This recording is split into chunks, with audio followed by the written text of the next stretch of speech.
আসসালামু আলাইকুম। ধন্যবাদ সবাইকে যারা ভিডিওটি দেখতেছেন।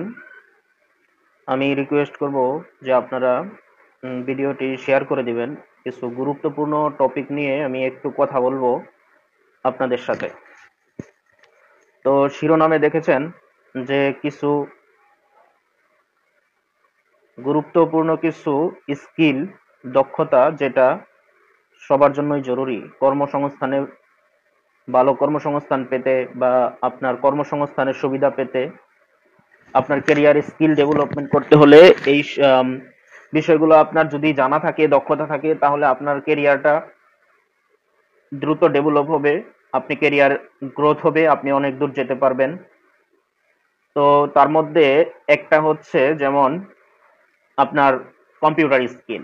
যে এই কম্পিউটার স্কিল মূলত সবারই দরকার, যে কোনো পদে চাকরি করতে, আপনি যে কোনো প্রতিষ্ঠানে চাকরি করতে আপনার ম্যান্ডেটরি পার্ট হচ্ছে বর্তমানে কম্পিউটার স্কিল এবং ভালো স্কিল, দক্ষতা সম্পন্ন আপনার সব বিষয়, যেমন internet browsing, MS Word, MS Excel, MS Access, emailing, তারপর ইমেইলের ভাষাগুলা কি হবে সেটা সম্পর্কে সেই দক্ষতাটা আপনার জন্য অনেক জরুরি।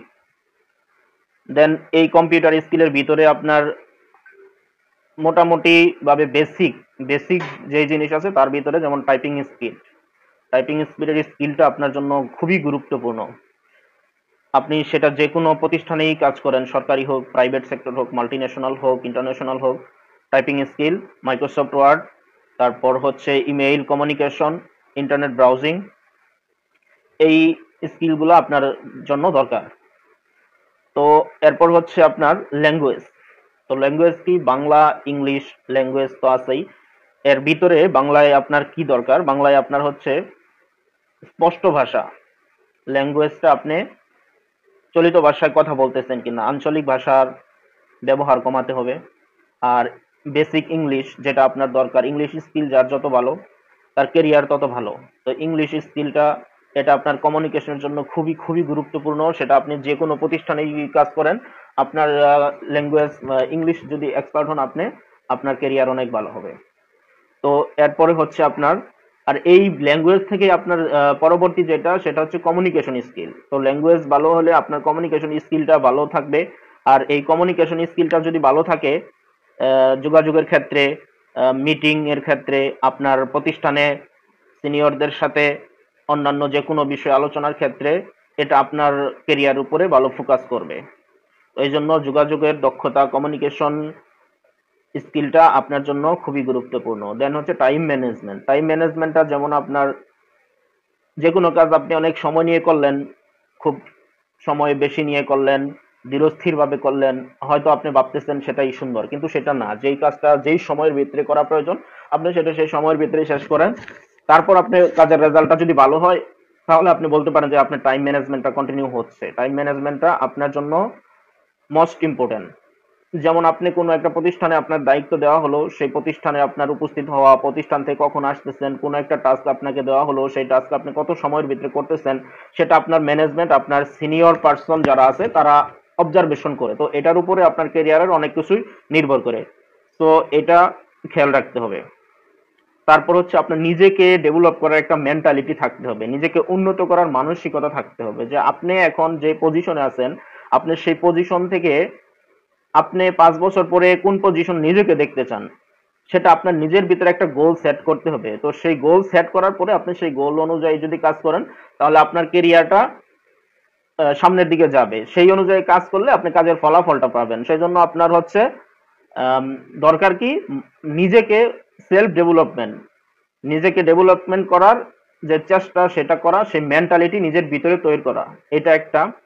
তারপরে হচ্ছে আপনার ইমোশনাল ইন্টেলিজেন্স বা আবেগজনিত বুদ্ধিমত্তা, যেটা হচ্ছে যখন যেখানে যেটা প্রয়োজন ইমোশনালি সেটা হ্যান্ডেল করা।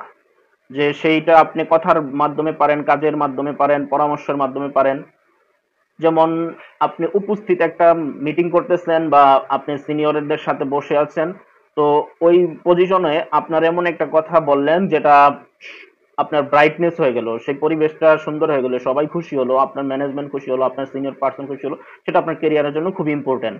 যে আপনি যদি এইরকম কোনো স্কিল থাকে, আপনি নিজেকে চিন্তা করেন যে কিভাবে এটা করা যায়, কি কোন কথার মাধ্যমে করা যায়, কখন কোনটা বলতে হবে, যখন যেটা প্রয়োজন সেটা বলেন, অতিরিক্ত বলা যাবে না, তাহলে সেটা আপনার পজিটিভ না নেগেটিভ হবে, বা ভুল বলা যাবে না। সঠিক একটা ইনফরমেশন দেন, যে ইনফরমেশনটা দেখতেছেন আপনার সিনিয়র একজন বলতে চেষ্টা করতেছে, কিন্তু সে সেটা বলতে পারতেছে না, তার মুখে আসতেছে না, আপনি যদি তখন সেটা ডেলিভারি দেন, তাহলে দেখবেন আপনার সিনিয়র পার্সন আপনার উপরে সন্তুষ্ট হয়ে গেছে। তো এটা আপনার কেরিয়ারের জন্য খুবই গুরুত্বপূর্ণ। এরপর হচ্ছে আপনার গ্রুপ ওয়ার্ক।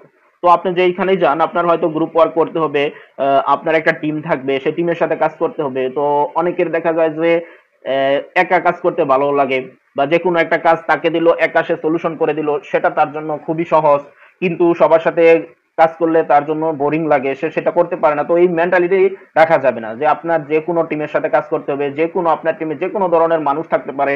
তো তাদের সাথে আপনার খুব আনন্দ মুহূর্তে আপনি খুব খুশি মনে কাজ করবেন, আপনার যে কোনো টাস্ক সম্পূর্ণ করবেন, এটা আপনার ক্যারিয়ারের জন্য খুবই ইম্পর্টেন্ট। তো এই জিনিসটা মাথায় রেখে আপনি কর্মসংস্থানে আপনার কাজ করতে হবে। তারপর আপনি যেটা দরকার, ভালো শ্রোতা হওয়া। যেমন আপনার একজন ভালো শ্রোতাই একজন ভালো বক্তা হতে পারে।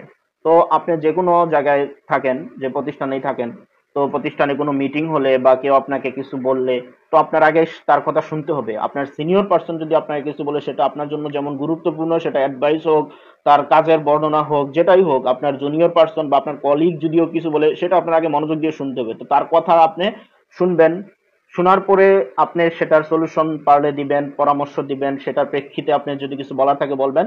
তো আগে আপনার শুনতে হবে। যদি একাধিক পার্সন একসাথে কথা বলতেছে, যেমন সেখানে আপনার ভালো শ্রোতা হওয়াটা কতটা গুরুত্বপূর্ণ, যে সেইখানে আপনার যদি কোনো কথা বলাটা প্রয়োজন না হয়, তাহলে আপনার সেখানে চুপ থাকতে হবে। কারণ সেখানে যদি আপনি কিছু বলেন, তাহলে সেটা আপনার জন্য নেগেটিভ। এমনও হতে পারে যে আপনি ভালো বলতেছেন, কিন্তু সে আপনাকে সেটা ভালোভাবে দেখবে না। তো এই জায়গাটাকে নিজেকে কন্ট্রোল করতে হবে, যখন প্রয়োজন তখন বলবেন, প্রয়োজনের বাইরে সেটা না বলা। আর আরেকটা হচ্ছে আপনার নেতৃত্ব গুণ, যে লিডিং। আপনি প্রতিষ্ঠানে জুনিয়র হন আর সিনিয়র হন, আপনার যদি এই গুণটা থাকে, আপনি আপনার কেরিয়ারে অনেক দূর যেতে পারবেন। সেই গুণটা আপনার প্রতিষ্ঠান প্রধান হোক বা আপনার ম্যানেজার হোক, যেই যদি কেউ দেখতে পায়, তাহলে সে আপনার কেরিয়ারটাকে উপরে নেওয়ার জন্য আপনাকে হেল্প করবে, যা আপনার জন্য খুবই গুরুত্বপূর্ণ। আর এই গুণাবলীগুলো যদি আপনাদের ভিতরে থাকে, আপনি প্রতিষ্ঠানে জব করেন বা না করেন, বা চাকরি চেষ্টা করেন, যদি এগুলো আপনি আপনার সিভিতে অ্যাড করতে পারেন, ফোকাস করতে পারেন, কোনো প্রতিষ্ঠানের প্রধান যদি দেখে বা জানে, বুঝতে পারে, তাহলে আপনি তখন আপনার ফলাফলটা পাবেন, যে আপনার ক্যারিয়ারটা আসলে কোন দিকে যাচ্ছে।